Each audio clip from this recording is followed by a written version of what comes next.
अरे पियाए बलमुआ ढोढ़ी में दारू ढार के, अरे पियाए बलमुआ ढोढ़ी में दारू ढार के। काहे बहिनी आई गइलू? हाँ बैठा। का हो काकी? अच्छा अच्छा, हाँ हाँ ठीक बा काकी, हुकवा चढ़ावत है, पी के जाई हाँ गबर गबर। हाँ तब औरी कुल बतावा, कुल हाल चाल कुल बतावा काकी। काका कैसे बने काकी? हाँ हाँ अच्छा, काका भैंस चरावत है। है तब तक काका दूधो दुहत हुई है काकी। सवेरमा सवेरमा डेलिया वाला के दिया आई जात हुई, बड़ा मजा आवत हुई, पैसा जब देत हुई कहा बताई काकी।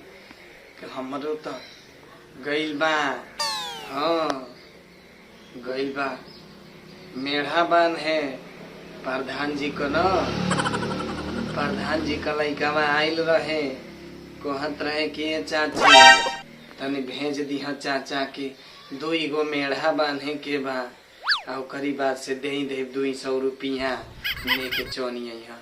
तो गईन बा दो गानावा, हाँ उन्हीं से पी के आई 50 गो रुपया ने के 150 गड़गोच गली 2 गाना। हम कहा बताई आजकल गनो न चलत बाटे, पिया वाला मुआ ढोढ़ी में ढार के वही तरह 2 गाना आवेला। आ जब हम सूती जाए तो ढोढ़िया बगीराई के चाटेला ये वही बड़ा मऊगड़ा है 2 गाना बा। हाँ नहीं मानेला बतिया, लब्ध जिभिया निकाल के से मार का बताई 2 गाना एकदम मऊगड़ा हो गई। हाँ गौआ में जात सबका सीखत है। हाँ है बगलिया वाला गौआ में कुछ लोग रहत है, का बताई बहिनी एकदम उजियाई के रख दिले है बुढ़ौतियों में। 4-5 गो लइका हो गई न, लइका का लइका हो गई न। आ 2 गाना के समझे में नहीं आवत है बहिन, एकदम उजियाई के रख देने हो। हाँ एकदम उजियाई के। हाँ कहनी कि है डीजे ने चनई है 2 गाना सुनबे ना कहीं सही, पीछे डीजे है तेरे नादन बा। हाँ सट्टा निखाइंद बा। आ जब लोग आवत है सटवा वाला तो 2 गाना भाग जात है, हम ही के बतियावे के परत है बहिन। हाँ जाइत है खाली बस 2 थरिया खात है 2 गाना, और करीबा से भैंसा नियर सूत जात है। कहा बताए एकदम परेशान हुई गई है, परेशान हुई गई है बहिनी। हाँ का बहिनी? हाँ हुका तनी लेके आवा बहिनी। हाँ हाँ तनी काला जमुनियो ले आई दी काकी के पिया दी। हाँ हाँ लोटवा में पानी ले लिया। हाँ हुकवा चढ़ गई बहिनी। हाँ तो तनी 2 फूकवा तू हो मार लिहा, आ 1 फूक हम हो मार ली बहिनी। हाँ हाँ बड़ा मेहरबानी हो जाइत बहिनी, बड़ा कई दिन पियले हो गई बा।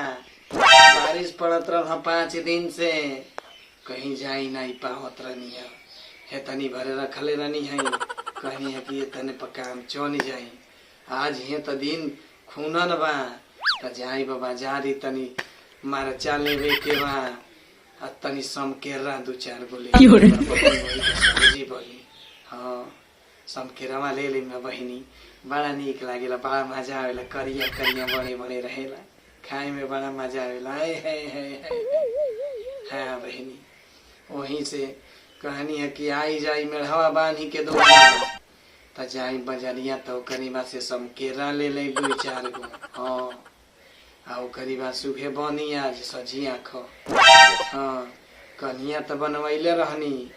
हाँ कन्हिया बनवैले रहनी बहिनी, खूब लंबा लंबा केरा लेके आए वही बनवैले रहनी, छोटी छोटी काट के, खूब नीक लागत है गोबर गोबर खाए में। हाँ का बताई बहिनी, आई डीजे 2 गाना रखी के आ नाई जात लेके, अभी नहू के चलत है बेच दे, बेच के भाग जाए हम नहीं हो। हाँ तब काकी और ही बतावा। हाँ हाँ ठीक बा, तनी काका से हमसे भेंट कराई दे, हम के 4 किलो दूध चाहत रहल हो। हाँ तनी 2 ही जमाई, तनी 2 ही जमाई, तनी सहिया मोही के आ घिउआ रख के पूजा करावे के बा। हाँ दल मौरन देवे के। हाँ हाँ आ करीबा से पूरा गांव के खियावे के बा। तो हम चली आई। हाँ हाँ कहीं दे तबानी अजमे से आ करीबा से तो बहनी हमार पेटवा पम पम करे लगता रही के आ कपड़ा